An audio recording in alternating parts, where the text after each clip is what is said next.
कि सरकार ने पूरी तरह अपने हाथ में नहीं लिया है। हालांकि डर और चिंता बहुत बात की रहती है।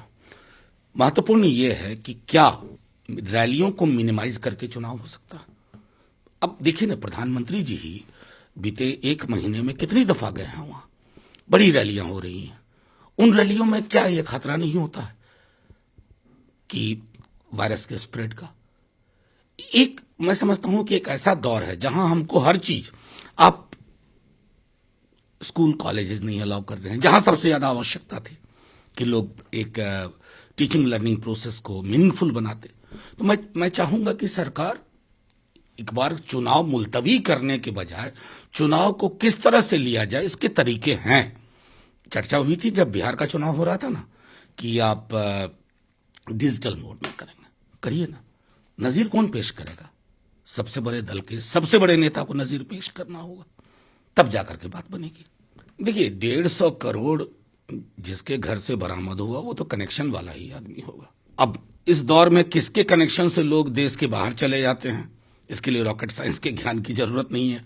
हम सब जानते हैं, आनंद फानन में लोग ट्वीट करने लगे, सपा पे आरोप लगाने लगे, सपा ने तुरंत में कह दिया कि हमारा कोई वास्ता नहीं है। लेकिन हाँ, मुझे ये जरूर लग रहा है कि प्रधानमंत्री जी ने डीमोनेटाइजेशन के वक्त कहा था कि ये सारी चीजें, काले धंधे बंद हो जाएंगे, ये जो इस तरह की कमाई होती है खत्म हो जाएगी। मैं तो बढ़ोतरी देख रहा हूं।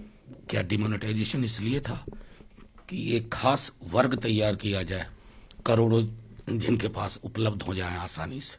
ये सोचना होगा। देखिए, मेरा एक बात सीधा कहना है, क्या इस देश में ऐसा स्वर है कि किसान जिन्होंने राजनीतिक दलों को दूर रखा अपने मन से, क्या उन्हें पॉलिटिकल पार्टिसिपेशन नहीं करना चाहिए?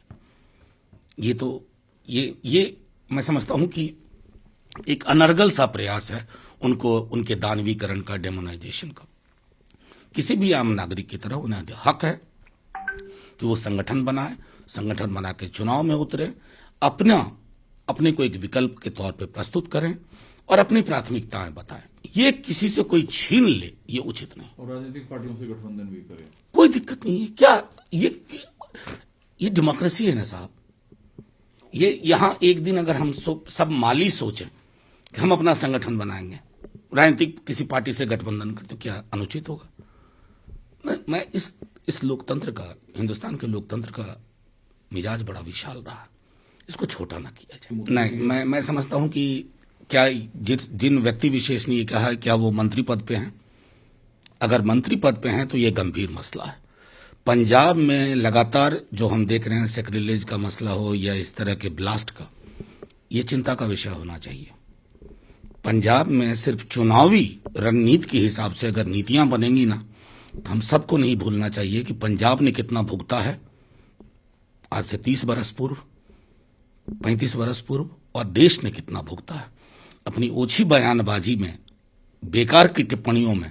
मैं समझता हूं कि एक पीस लविंग राज्य को फिर से आग में ना झोंका जाए। देखिए, लगातार इस तरह की चीजों ना, आतंकवाद पे आप जरूर काबू पाइए और कोशिशें जारी रहनी चाहिए। लेकिन बहुत विडंबना की स्थिति है, विसंगतियां बहुत हैं। दिल्ली में बैठ के लोग कहते हैं नॉर्मल है, घाटी में नॉर्मल नहीं है।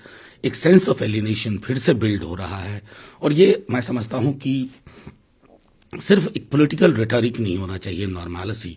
ये नॉर्मैलिटी और रोजमर्रा की जिंदगी में, चाहे घाटी हो, लद्दाख हो, जम्मू में हो, रोजमर्रा की जिंदगी में नॉर्मल तब्दील होना चाहिए। मीलों का फासला है दिल्ली के परसेप्शन ऑफ नॉर्मल और घाटी के परसेप्शन ऑफ नॉर्मल में।